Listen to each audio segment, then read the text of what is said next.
Hello mga mamis! Welcome po sa aking mini vlog. I-share ko po sa inyo ngayon itong dog theme cake na ginawa ko.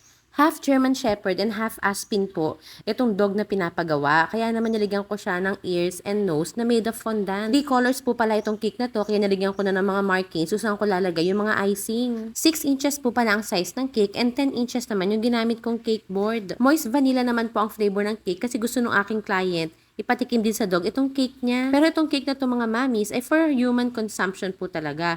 Pwede nang bigyan si dog ng konti kung type po niya. May mga vloggers po pala ako napapanood na gumagawa rin ng dog cake na sabi nila nahihirapan sila. Sa una lang naman po mahirap, pero pag lagi mong ginagawa, medyo makukuha mo na rin po ang diskarte. Para malinis po tingnan, ang gagamitin po nating grass tip ay yung small lang. Tapos po, ang gagawin natin, yung pinaka-fur niya, dapat po one direction lang. Kung patayo, patayo, hindi po yung sabog-sabog o kung saan lang tumama yung piping tip. And marahan din po ako mag-pipe. Naka-fast forward lang po ito ng 5 times, kaya medyo mabilis tingnan. Pero marahan lang po yan. Ito na po ang ating dog themed cake, all edible po.